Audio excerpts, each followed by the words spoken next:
A day in my life as a content creator, ma'am, and online seller.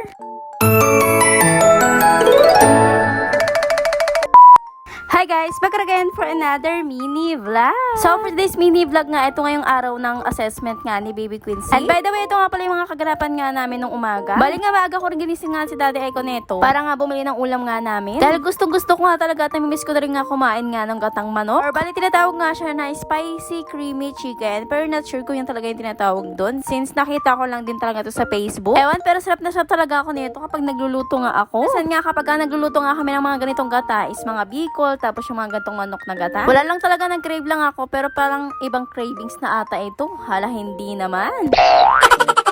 Pagka nagluluto kami ng mga ganitong gata, syempre hindi nga nawawala yung mga gulay naming hinahalo para ba-balance at may karne siya, tapos meron na rin gulay. At kadalasan talaga naming hinahalong gulay dito is pechay. Minsan, naghahalo na lang din kami ng mga malunggay. Pero depende kung anong available dun sa dalawa, no?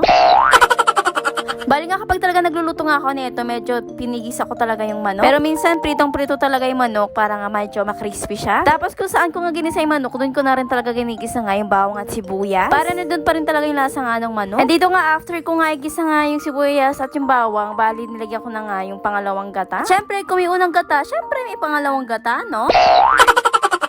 Dahil nga yung pangalawang gata, bali yun nga yung ginagawa ko para palambutin nga yung manok. At kapag talaga na malambot na nga yung manok, bali nga ilalagay ko na rin nga dito yung unang gata. Na mali pa nga ako ng luto dahil nga nakalimutan ko nga natimplahan nga pagkatapos ko nga ilagay yung pangalawang gata. Dahil hindi nga lang talaga pagluluto nga yung ginagawa ni Ate Girl at may ginagawa pa nga siyang iba. Kasi naman, nagmumultitask na naman siya.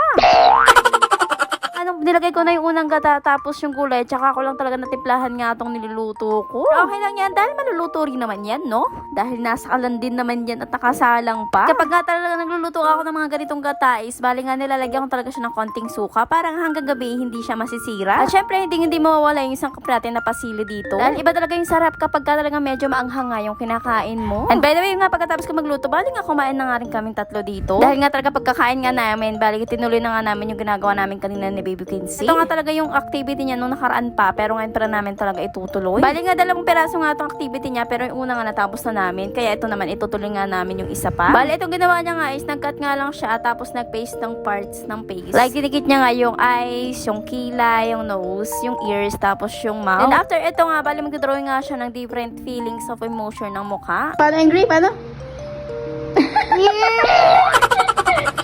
Tawang-tawa nga ako dito pag sinabi ko nga yung emotion, tapos i-act naman niya. Ano to? Kilay. Kilay. Asa ng ears? Asa ng nose? Asa ng eyes? Asa ng lips? Lips. Yan, asa ng teeth? Yan. Asa ng tongue? Oh. Ano to? Happy! Laksan mo. Happy. Eto? Yes. Sad. Ito? Angry. Angry. Paano yung angry? Doon, tingin ka doon. Paano angry? Paano angry sa camera? Tingin ka. Paano angry?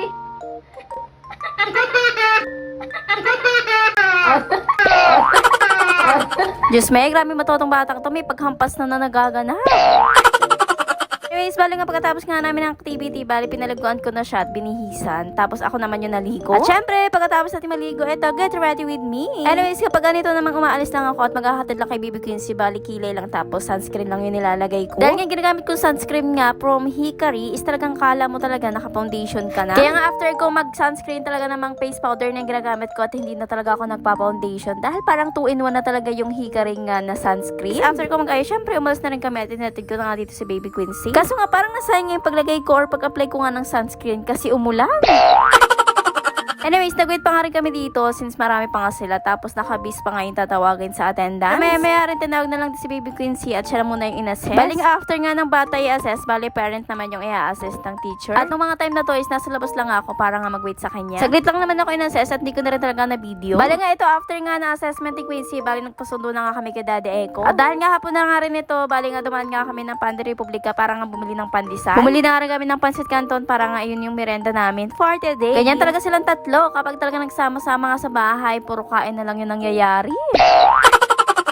Then heto nga, after nga lang namin magmerienda, bali ito nag-shoot nga lang ako ng i-affiliate ko. Para naman may panibago tayong post, no? Okay, sige na Mima, hanggang dito na lang ang ating mini vlog for today. So, yun lang naman guys for today's video. This is Mami Jen. Thank you for watching. Follow for more. Bye-bye!